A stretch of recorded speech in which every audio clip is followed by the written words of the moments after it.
The temperature had dropped to 20 degrees below zero, and Thomas Pritchard's fire had been dead for 6 hours when Matthias Kohler broke through the snowdrift, blocking the cabin door. Inside, his trapping partner sat frozen against the far wall, still clutching the empty tinderbox he'd tried desperately to relight before the cold had taken him. Before we begin, let us know where you're watching from, and if stories like this speak to you, hit subscribe, because tomorrow's tale is even more remarkable than this one. Matthias Kohler had been checking his trap lines along the eastern ridge when the wind shifted. That was February 12th, 1871, in what is now northwestern Wyoming, and the temperature had been dropping steadily since dawn. He had left Thomas Pritchard at their cabin that morning with instructions to keep the fire strong and the coffee hot. The trap lines were only 3 miles out, an easy circuit that should have taken 4 hours at most. But the wind had other plans. By midday, the cold had become serious. By 2 in the afternoon, it had become dangerous. Matthias abandoned the last section of his line and headed back, moving fast through snow that was already drifting across his morning tracks. The sky had that flat gray quality that promised worse weather coming. He reached the cabin just before dark, pushing through a snowdrift that had built against the door since morning.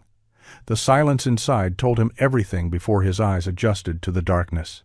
Thomas sat against the far wall near the stone fireplace, his body rigid in the position he had died in. The fire pit was nothing but cold ash. The cabin interior felt like the inside of a tomb, the air so cold that Matthias could see his breath in thick clouds. Thomas's hands were still wrapped around the tinderbox, his fingers frozen in the act of trying to create spark. Around him on the floor lay scattered pieces of kindling, a few damp wood chips, and the leather pouch that had held their emergency tinder supply. Matthias stood in the doorway for a long time, trying to understand what had happened. Thomas Pritchard was not a careless man. He had survived 4 winters in these mountains. He knew how to maintain a fire. He knew the cost of letting it die. But as Matthias moved closer and began examining the scene, the story became clear. The firewood stack near the hearth was empty. Not low, empty. The larger woodpile was outside, and at some point during the day, the weather had turned so severe that leaving the cabin had become impossible.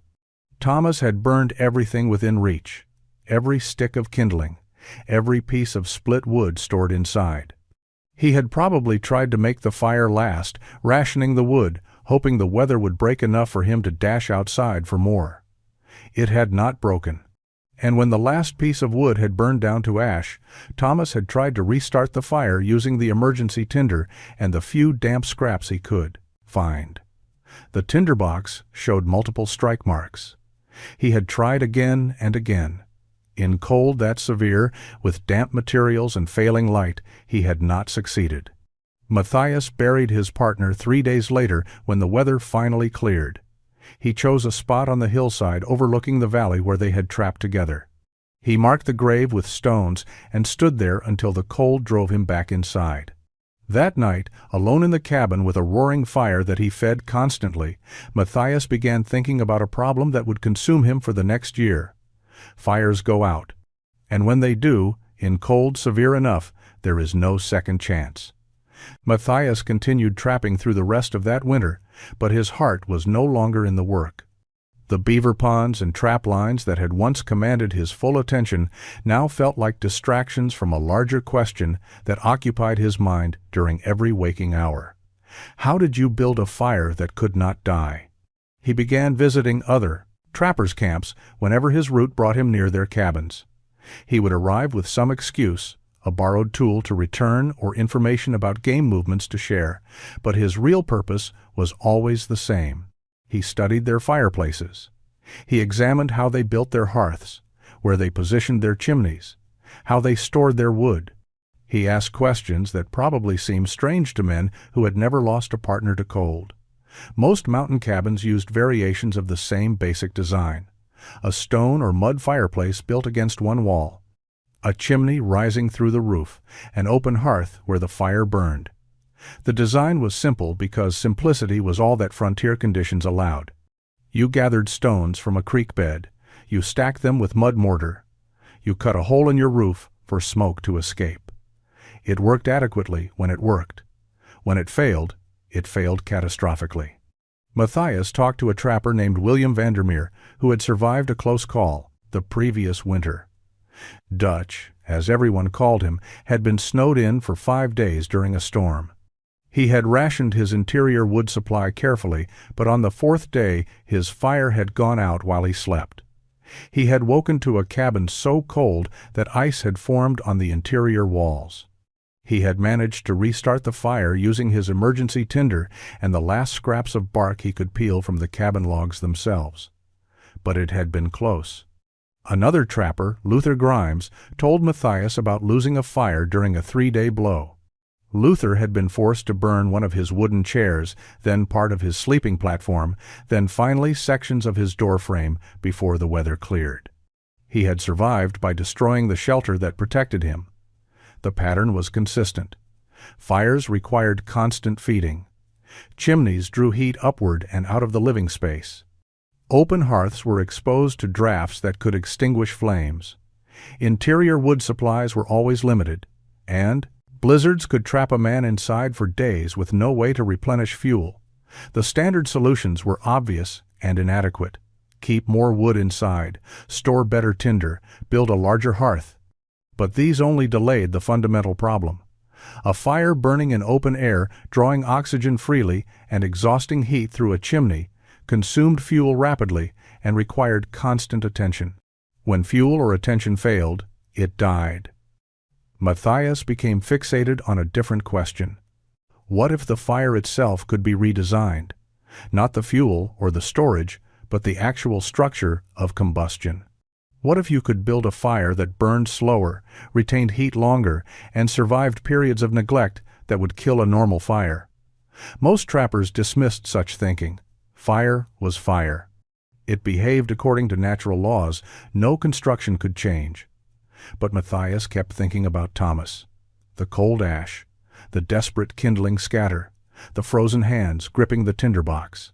There had to be a better way. By spring, Matthias had decided. He would take his furs to Street Louis, but this year he would not spend time in saloons. He would study buildings. He would find men who understood construction and heat. He would learn everything about how structures contained warmth. Then he would return and build something never built before. A fire that could not die. Matthias arrived in Street Louis in early June of 1871 with $270 from his fur sales and a notebook he had purchased specifically for recording observations. Other trappers spent their town time drinking and gambling. Matthias spent his walking through the city studying buildings with the intensity of a man whose life depended on what he learned. He started in the German district where bakeries operated day and night. He watched bakers slide loaves into massive brick ovens, then seal the iron doors. Hours later, long after the fires inside had been reduced to ash, the ovens still radiated enough heat to bake bread. The bakers explained that the brick absorbed heat during firing, then released it slowly over time. The thicker the brick walls, the longer the heat lasted. Some ovens stayed warm enough to work with for 12 hours after the last flame died. Matthias filled pages with sketches, brick thickness, door seal designs, the way heat moved through mass rather than air. He began understanding that fire and heat were separate things. Fire was combustion that could be extinguished. Heat was energy that could be captured and stored in materials dense enough to hold it.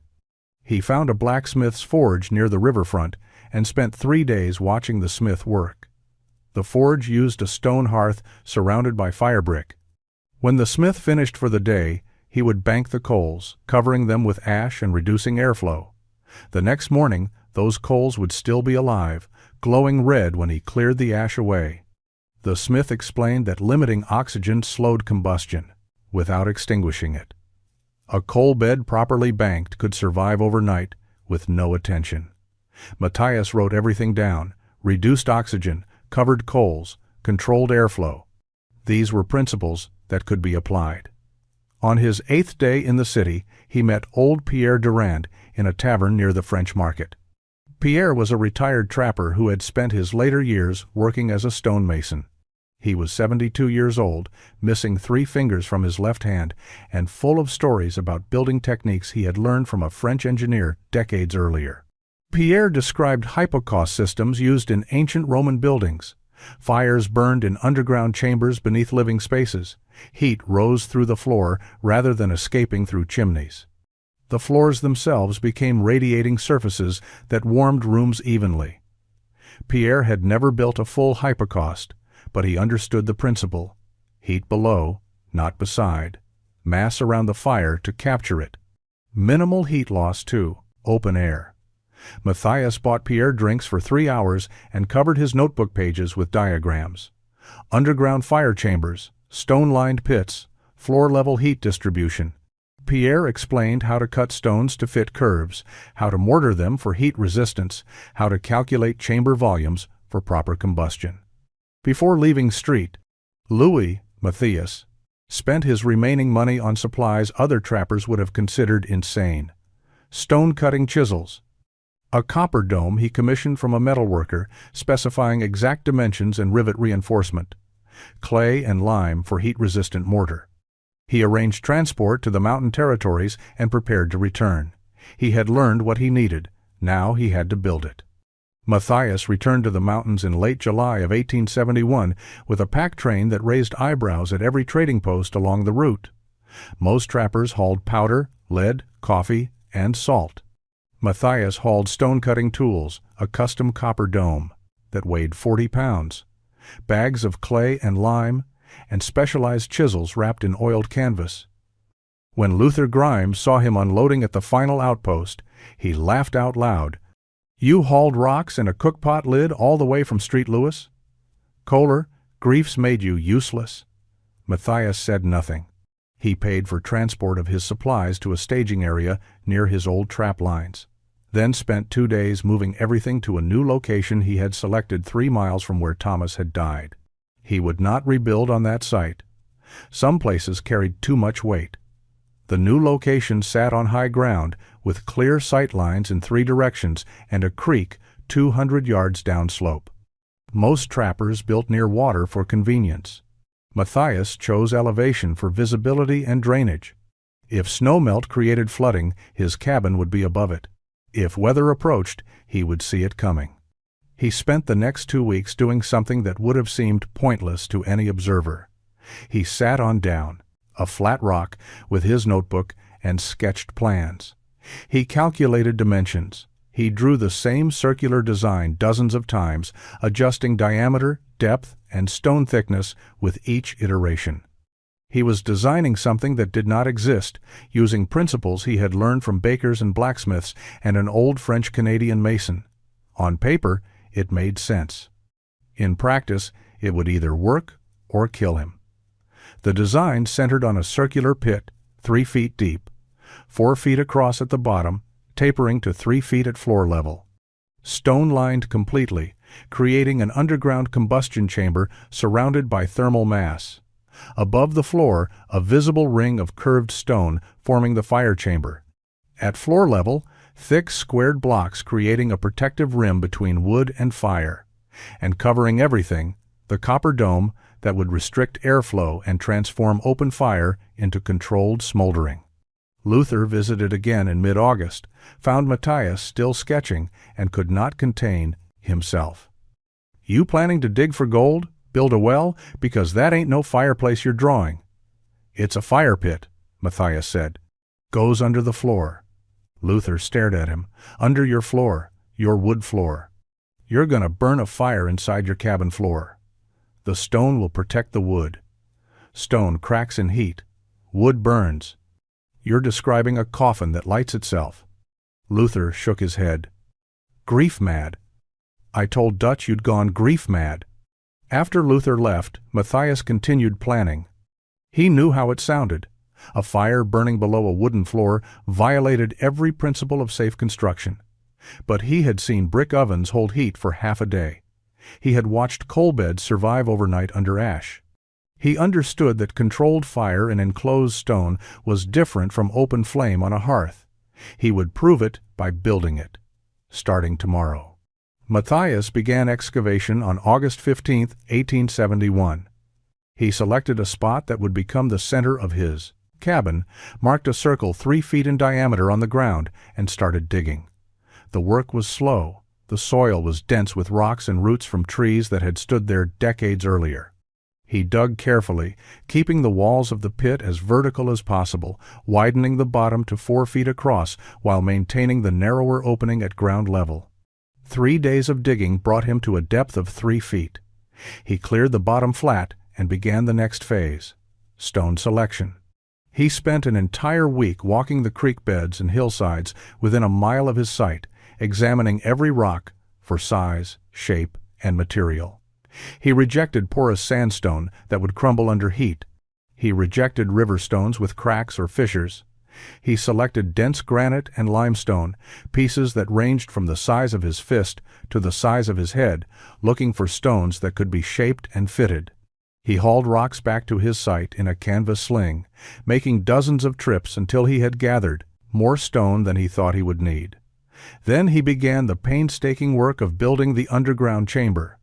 He started at the bottom of the pit, laying the largest, flattest stones as a foundation. He mixed his mortar according to the proportions old Pierre had taught him: 3 parts clay to 1 part lime, with water added until the mixture held shape but remained workable. Each stone was fitted individually. He would place it, check the fit against its neighbors, remove it, shape it with his chisels if necessary, apply mortar, and set it again. The bottom layer took 2 full days. The walls rose slowly, curving inward slightly as they climbed toward ground level. He was creating a bell shape, wider at the bottom than at the top, maximizing the volume of stone that would surround the fire. The work required precision he had never needed as a trapper. Every stone had to support the weight above it. Every joint had to be tight enough to prevent mortar from crumbling. Every surface had to be positioned to reflect heat inward rather than allowing it to escape through gaps. He worked from dawn until dark, and some days he completed only 6 inches of vertical progress. By mid-September, the underground chamber was complete. The stonework rose from the pit bottom to ground level, creating a circular column of fitted rock. Above ground level, he continued building, creating the visible fire chamber that would sit inside his cabin floor. He shaped stones to maintain the curve, building a ring 18 inches high. The interior diameter at floor level was exactly 3 feet. The final element of this phase was critical. He cut thick stone blocks into squares, each one 6 inches on a side and 3 inches thick. These would form the protective rim at floor level, the barrier between his wooden cabin and the fire below. He fitted 12 blocks in a perfect circle, mortaring them in place, creating a raised collar that would be the last defense against disaster. With the stone chamber complete, Matthias faced the phase that separated his design from madness. He had to build a wooden cabin floor around an open fire pit without creating the very disaster Thomas had died from. The squared stone rim was his answer, but proving it would work required testing that made his hands shake. He began cabin construction in late September. 4 walls of notched logs, carefully fitted and chinked with moss and clay. The structure was small, 16 feet by 14 feet, with the stone fire chamber positioned off-center to allow floor space for living. He built the walls to a height of 7 feet, installed a simple peaked roof with split shingle covering, and cut a door and single window. The cabin itself was unremarkable.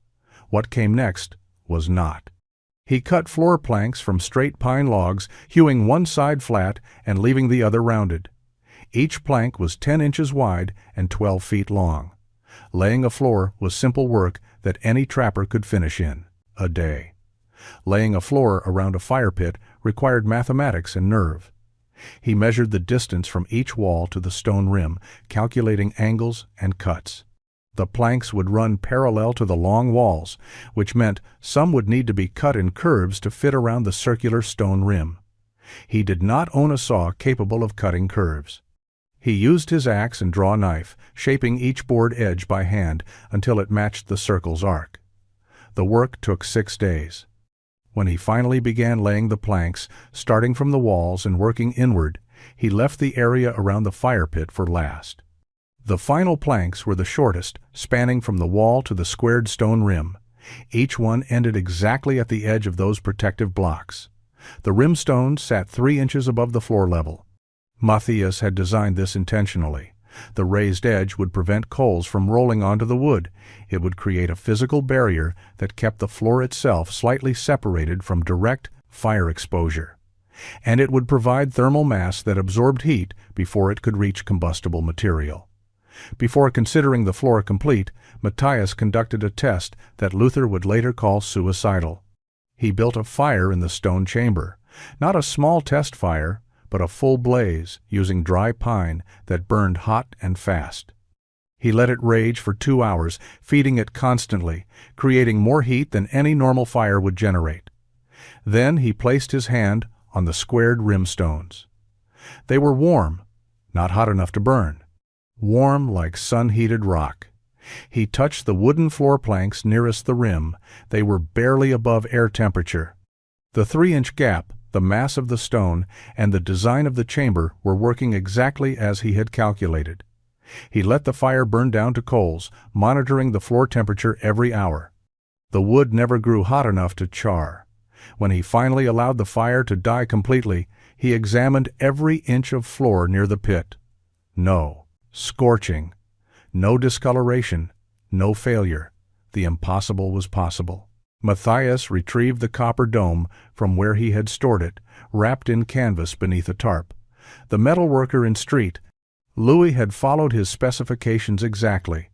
The dome measured 3 feet across at the base, rising to a shallow peak of 6 inches at the center. Its surface was covered in rows of round rivets, reinforcement that prevented warping under repeated heating and cooling. A sturdy U-shaped handle rose from the top, and 2 iron loops were mounted on opposite sides near the base for emergency handling if the dome became too hot to lift by the center grip. He had paid $17 for this piece, nearly 1/10 of his entire fur sale proceeds. Luther had called it the most expensive pot lid in the Rocky Mountains. But Matthias understood it was the key to everything. Without the dome, he simply had an unusual fireplace. With it, he had a system that could control combustion itself. On October 3, 1871, he built his first fire in the completed pit. He started small with kindling and dry pine shavings, letting the fire establish itself in the center of the stone chamber. As flames grew, he added larger pieces, building up to split logs he had prepared specifically for this purpose. He let the fire burn openly for an hour, watching how it behaved in the circular stone enclosure. Heat radiated evenly. Smoke rose straight up. The stones grew warm to the touch. Then he lifted the copper dome and placed it over the opening. It seated perfectly on the squared rim stones, the dome's edge overlapping the blocks by 2 inches on all sides. He had deliberately not designed it to seal completely. A small gap remained around the entire circumference, perhaps 1/4 inch, enough to allow minimal airflow. The effect was immediate. The flames visible through the gap diminished. The fire's roar quieted to a whisper. Matthias watched through the narrow space as the combustion transformed. Flames shrank toward the coal bed. The wood continued burning, but slowly, starved of the oxygen that had fed the open fire. Within 10 minutes, the fire had reduced to glowing coals that pulsed gently with each breath of air that found its way under the dome's edge. He left it sealed. 1 hour passed, 2 hours, 3. He lifted the dome briefly at the 3-hour mark and looked inside. The coals were still alive, glowing red-orange in the dimness. He added a single piece of split wood. The coals ignited it immediately. Flames rose again. He replaced the dome and watched the fire settle back into its controlled smolder. That night, he sealed the fire pit before sleeping. He had built a coal bed 6 inches deep, placed the dome, and gone to his sleeping platform with more anxiety than he had felt in years. If he was wrong about oxygen flow, the fire would die. If he was wrong about the wood floor, he would wake to flames or not wake at all. He woke to a warm cabin and smoke curling from beneath the dome's edge. The fire had survived the night. Matthias spent the winter of 1871 through 1872 living alone in his cabin, testing his fire pit system under conditions that would reveal any fatal flaw. November brought the first serious cold, temperatures dropping below zero for days at a time. December brought snow that buried the landscape under 3 feet of white. January brought winds that screamed down from the peaks and made every cabin wall shudder. Through it all, the fire never died. He learned the system's rhythms through careful observation and constant notes in his journal. A coal bed 4 inches deep could sustain sealed combustion for 18 hours. A coal bed 6 inches deep could last a full day. If he built the bed to 8 inches, carefully layering hardwood coals in the bottom of the stone chamber, the fire could survive 36 hours with the dome sealed and no attention whatsoever. He discovered that wood positioning mattered enormously. When he laid split logs horizontally across the coals, they burned faster and less efficiently. When he stood them vertically, leaning against the curved stone wall, they burned from the top down, feeding the coal bed gradually as the upper sections turned to ember and collapsed. This vertical stacking method, combined with the restricted oxygen from the dome, created combustion that was almost meditative in its steadiness. The floor became a radiant heating surface exactly as he had envisioned. On cold mornings, he could walk barefoot across the planks near the fire pit and feel warmth rising through the wood. The heat distributed evenly because it came from below rather than radiating from a single point on a wall. His cabin stayed warmer than any trapper's shelter he had ever inhabited, and he used less wood to achieve it because the stone chamber captured and held heat that would have escaped up a chimney. He refined his technique through the months. He learned which woods produced the longest-lasting coals. Oak and maple were superior to pine. Ash burned clean and left substantial ember beds. He learned that opening the dome twice daily, once in morning and once in evening, allowed him to maintain optimal conditions while using minimal fuel. Each opening required only minutes. He would lift the dome, assess the coal bed, add 1 or 2 pieces of wood if needed, and reseal. In mid-January, a cold snap drove temperatures to 25 below zero for 4 consecutive days.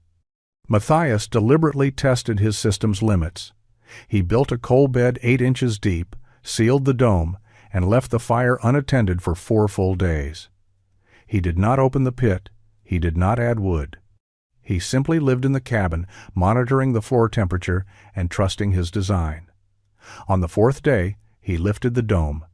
The coal bed had diminished to 2 inches, but it was still alive, still glowing, still producing heat. He added 3 pieces of wood. The fire resurrected as though it had never been neglected. When William Vandermeer visited in late January and saw the sealed fire pit keeping Matthias's cabin warm, he stopped laughing about the crazy German who built fires in his floor. The storm arrived on February 7, 1872, with a wind that sounded like freight trains colliding in the sky. Matthias had seen the signs 2 days earlier: the strange stillness, the yellow-gray clouds building on the western horizon, the way his breath hung in air that felt too heavy.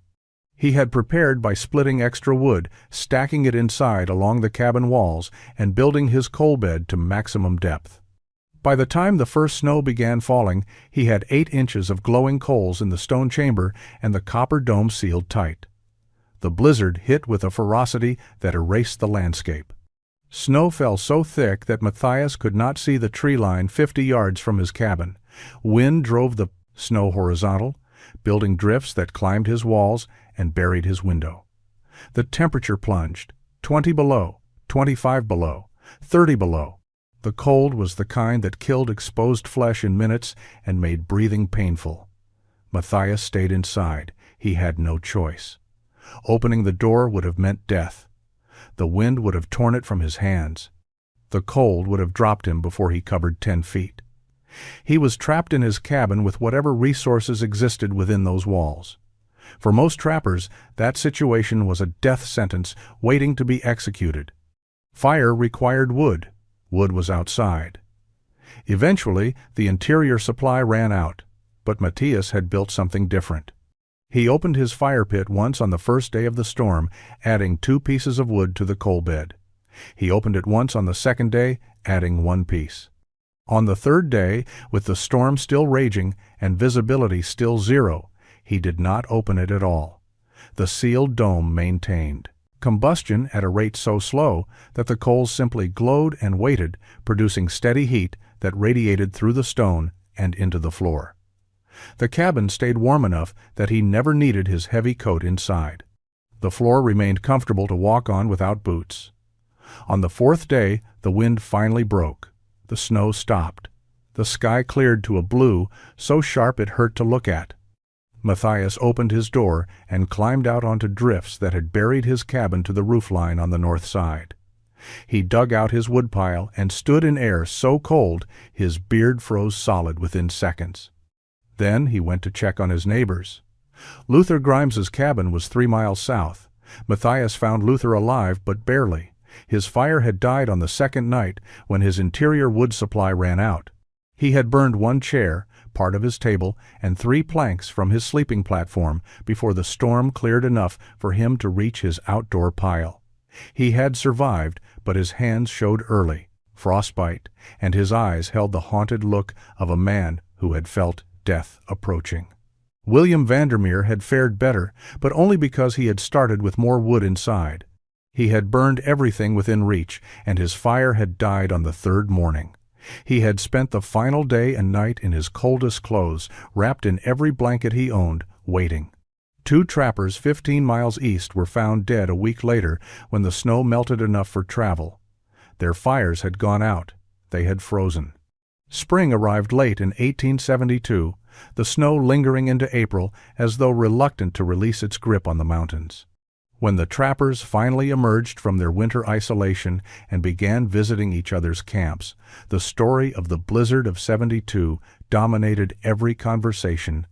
Men compared how long their fires had lasted, how much interior wood they had burned, how close they had come to freezing, and every conversation eventually turned to the same question. How had Matthias Kohler kept his fire alive for 4 days without leaving his cabin? Luther Grimes was the first to ask directly. He arrived at Matthias's cabin in mid-April, examined the circular stone-lined pit with the copper dome sitting beside it, and asked for an explanation of everything. Matthias walked him through the design. The underground stone chamber that stored heat, the squared rim that protected the wooden floor, the dome that restricted oxygen and transformed open flame into controlled smoldering, the vertical wood stacking that created top-down combustion. Luther listened, took notes, and asked if Matthias would help him build one. By summer, 3 more trappers had visited and requested the same assistance. Matthias shared everything freely. He drew diagrams showing chamber dimensions. He explained Pierre Durand's stone-cutting techniques and mortar formulas. He described how to calculate dome size and why the rivet reinforcement mattered. He was not trying to profit from his innovation or claim credit for genius. He was simply sharing something that worked because other men needed it to survive. William Vandermeer built the second Kohler fire pit, as they were already being called, in July of 1872. He modified the design slightly, using river stone instead of quarried granite, and creating a dome from hammered iron rather than copper. The principles remained the same. By autumn, he reported that his system worked exactly as Matthias had promised. Over the next 3 years, sealed fire pit systems appeared in cabins throughout the northern Rockies. Some trappers built them exactly to Matthias's specifications. Others adapted the design based on available materials or personal preference. A few used square chambers instead of circular. Some built larger domes. One innovative trapper created a dual-chamber system with 2 small pits instead of 1 large one. But all of them shared the core principle. Fire contained in stone, heat stored in mass, combustion controlled by restricted airflow. The technique saved lives. In the winter of 1874, another severe storm trapped trappers in their cabins for 6 days. Those with sealed pit systems survived comfortably. Those with traditional hearths struggled or perished. Matthias continued trapping until 1876, then sold his equipment and headed west to Oregon Territory. He married a woman named Catherine in 1877. They had 4 children and operated a small ranch outside Salem. He died quietly in 1889 at age 56, never knowing how many men survived winters because of something he had built from grief and stone. But in the mountains, in abandoned cabins slowly reclaimed by forest, circular stone-lined pits remained, silent, empty, waiting. Testament to the man who refused to accept that fires must die.